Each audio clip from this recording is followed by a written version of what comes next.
You know, I'm Challenger, I have no life, and I'm Asian, so I probably can get rank 1. Previously on Dogs in My Mouth, we were at 679 LP, and then I went on vacation, and then 5 days later, we play Zac. So I play Zac in this game because we actually have no tank, and I feel like I'll have really good synergy with our Katarina, as this Katarina is really good at getting kills and just like, you know, being really good, due to being with her in previous games. And all I have to do is initiate and get her a nice setup. You know, if I went Elise, it would be a weird ass mid and late game. But with Zac, at least we have a tank. Now here we know that Gangplank is coming from the base, so I'm in the area to do a little gank for Fiora. Although a lot of people are coming in, we're still a little bit stronger, as me and Fiora have more kills and more gold. Also, I'm not afraid to go 2-hand because I do have my passive, but Echo is actually coming in from the mid lane, and our mid laner went to roam bottom, so we're in a pickle. So we're in a 2v3 situation, and all we have to do is kill the Hecarim. Other Alistair is coming in, so it's a 4v2 in the top lane, but we do get 2 kills out of it, so it's kinda worth. Actually not really, since we have a lead,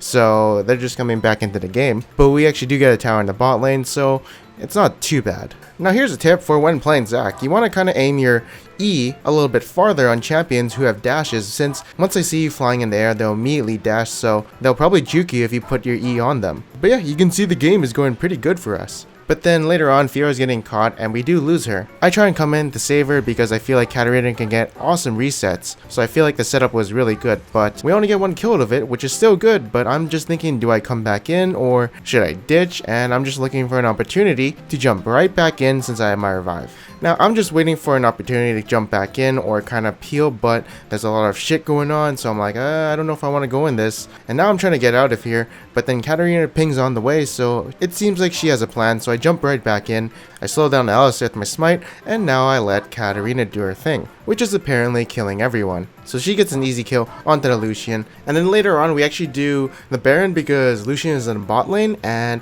Gangplank is dead. So it's kind of a good Baron, and I don't want to risk Hecarim getting a steal, so I want to engage onto him. Luckily, my team is on the same page, and I also have a res passive, so I'm good to go. Although I didn't realize how low the Baron was, I probably should have stayed to the Baron and, you know, smited it. Now right here, my team is going a little ham, and I'm like, ooh, that's pretty cool. The Alistair flashes over the wall, so I say, hey, my E is far enough to reach him, so I try and get him, but I guess I get headbutted away and I'm in a sticky situation, but I'm also really tanky, so I can do whatever I want. I just have to be careful because I don't have my passive. But you know, it goes up pretty well. We have Baron, so we should be able to win this team fight. And yeah, we basically won this game, bringing us at 696 LP. And we're so close to 700 LP, it's just inches away. And next up we play Kennen, a champion who is, you know, pretty OP.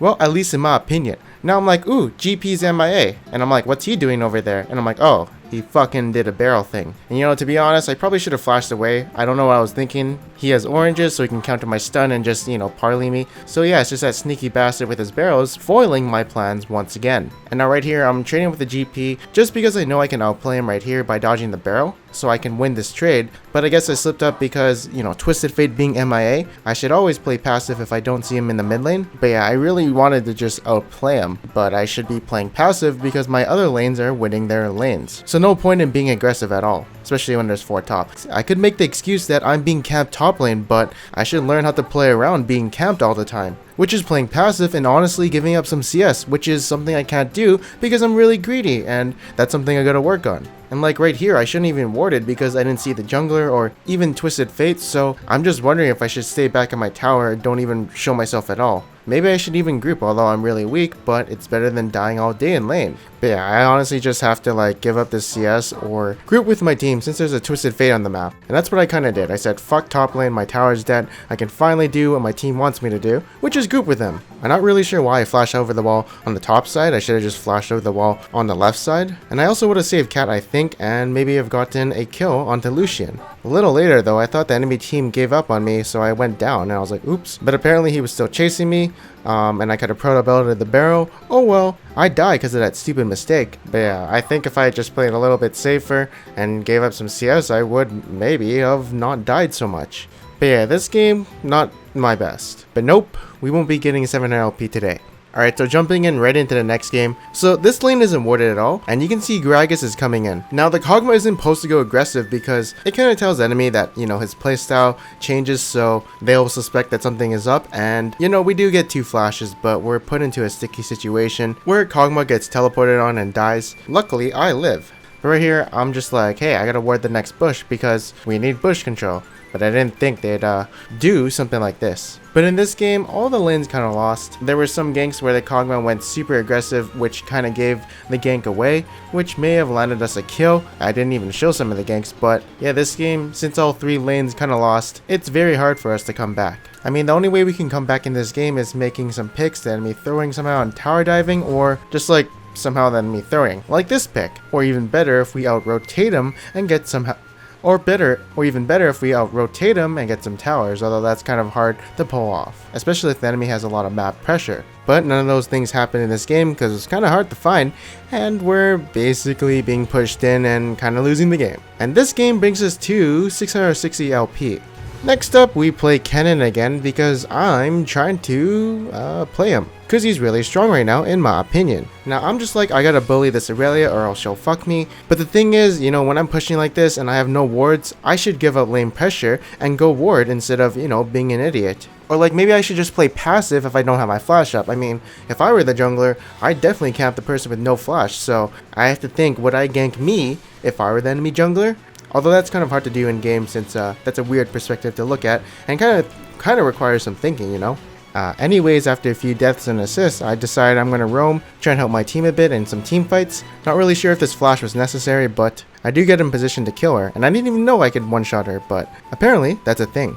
Next up, we do see Aurelia in her jungle, so we say, hey, let's kill her. And I can't believe I missed this shuriken, to be honest. What the fuck? But I don't think it's a good time to activate my ultimate just for a pick. Until 2 people come into me, then I think it's a good idea. And we do get a kill onto Aurelia and the Gragas. Then next up, we have a little get together in our jungle. I'm being a little greedy for the CS for some reason, like that's something I shouldn't do. But then I see a team fight is erupting, so I say, you know what, I'm gonna join them. And right when I see Jhin use his ultimate, I actually want to try and stun him before he starts killing my team. So I think I made the right decision here. And thankfully I killed Gragas because this barrel is about to explode and I would have died if I didn't kill that Gragas. So after that team fight, I give a pat on my back saying good job me. And even though this is a 4v5, I feel like we can win, just because we have a really good AoE combo. Sadly, I do get exhausted, and I do get nice Zonias, but, it is still a 4v5. We don't have our bud, he got picked off, and we probably could have just wave cleared, to be honest. Was it a good decision? No, it wasn't. Wave clear is probably the best situation, or wait until the enemy tower dies under the tower. Now, we see they're all at the Dragon Pit, so we can start this Baron, since we have a lot of damage and they're really far away. Also, we have Bard out to zone them off, and to delay them from coming into us. And we do get the Baron, but we're not in a really good position. So I Zonia's here because I see Unleash the Power is on me, and then I use my Proto Belt to just dash away from whatever is coming at me, since I'm kind of scared. It is kind of worth what we did, but now I see that, some of our teammates died, and I feel like we can get a kill on all 4 of them because they're actually pretty low. And I was just gonna flash kill them all, but I forgot that an Aurelia can stun me, and I instantly die. Now, the mistake here is, well, they can clearly see me coming in, so they can prepare for it, but you see that wall to the left of me? If I just flashed over that wall and surprised the shit out of them, I think I could have maybe killed them all, but if she had exhaust, then probably not. Either way, with Kennen, I feel like you have to be more surprise factor, and if the enemy sees you coming, then they can prep for it and easily counter you. Either way, lesson learned, and now we're at this amount of LP. Now we'll be playing Sona again, and the plan here was we weren't going to do golems, we were going to poke them at level 1, which was Ezreal's plan, but I think after we poked them, we were supposed to back off and not be too aggressive because Jhin was going to hit level 2 and definitely has some kill pressure, so I should have been watching the minions and backing off when I felt like he was going to hit level 2 soon. Anyways, at this point, I want to play passive, but I also want some Spell Thief stacks, and right here, Ezreal takes a 4th shot from Jhin, which is, pretty stupid in my opinion, but I'm trying to do all I can to protect him from all this sieging, and I blocked the 4th shot, but I'm pretty low here from Lulu, and if I were a better player and kept track of flashes, I would have definitely flashed earlier. But yeah, if I had known that Jhin had flash, I probably should have flashed when Jhin got the speed buff from Lulu's W.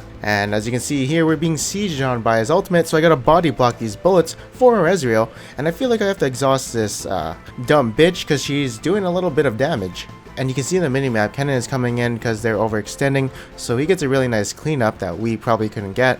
And you know, if you're a mid laner and you see something like they're overextending or doing some stupid shit behind your tower, you definitely better roam. Just like how I'm roaming right here. You know, since the laning phase is over, and Gnar has taken over since we kinda sucked ass in lane. Obviously ult the Jhin because it looks like he's having a good time until I come around, then we just chase the Lulu. I try and power quarter with my E, but honestly I'm not counting, and we're slowly coming back into this game. Now later on we do a little Baron bait, we've done all the clearing and the warding, and then we find a nice Darius in the house.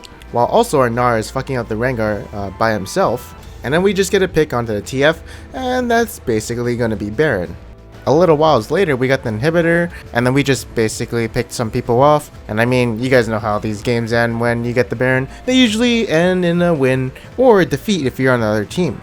And now this brings us to 657 LP. Next game we'll be hopping into a Hecarim game, which is, you know, nerfed, but I wanted to try him out. Now in this gank it's kind of easy, right? She's pretty low, she's not level 6, so easy dive. But what I should have done was got the tower aggro, did all my bursts, and then walk out. I actually walked back in for an auto attack, but you know, Rumble probably had the kill, so I didn't have to do another auto attack onto the KO. Now, looking at the nerfs of Hecarim, you're gonna probably be like, hey, those are really big nerfs. You know, the base attack going down, his Q damage going down, it doesn't really seem a lot on paper, but after this patch, he's not permabanned anymore, and also, I saw his win rate, and it was actually less than 50%, so that's actually pretty big. I think it used to be like 52%, now it's 48%, but like, it just seems so minimal, and I don't know how it just destroyed him or put him in a negative win rate. So, you know, after this game, I actually stopped playing because I saw that and I was like, yeah, I'm not going to play this champion anymore. But now, talking about the game again, it's not looking too hot. I'm not really too sure if I could have prevented this, but they probably had ward somewhere to counter gank.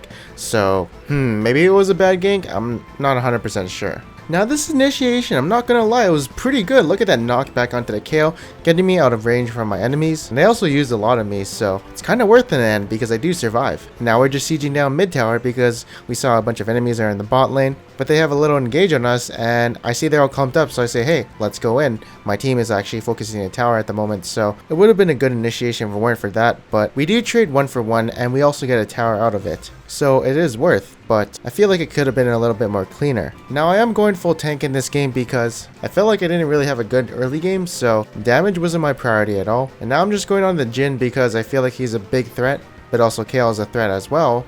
And then they just smashed my team. Was it a good engage? No, because it was a 4v4 and then a 4v5. And then finally a 5v5. So yeah, I don't know, it was bad.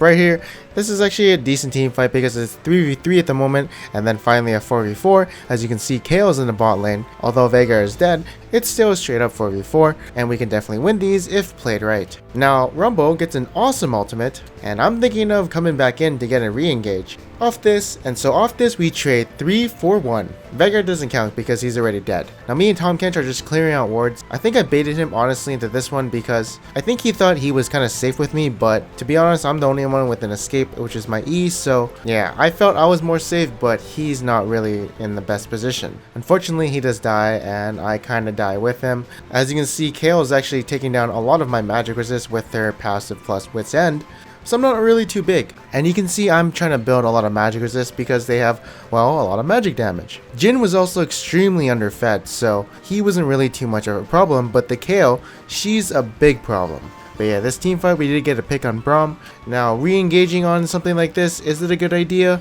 It kind of is. I mean, look at this Rumble ultimate, everyone's so low, but then Kayle comes in and, well, she does Kayle things, and, well, she's actually really hard to kill because we have no damage. And we also can't kite her, so she's actually a big problem. We're all kind of like frontline champions. We can maybe have Veigar kill her, but she actually has a QSS, so it's really hard to kill a really fed Kayle.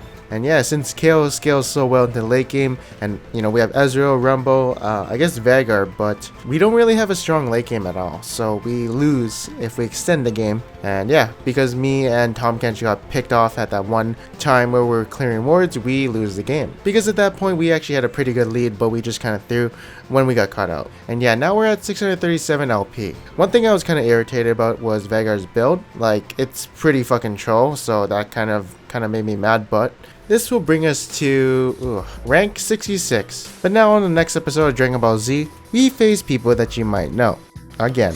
So make sure to watch that episode, and if you guys did like this video, make sure to leave a like, and if you didn't, make sure to subscribe. Anyways, I am Panzer Dragon, and I'll see you guys next time.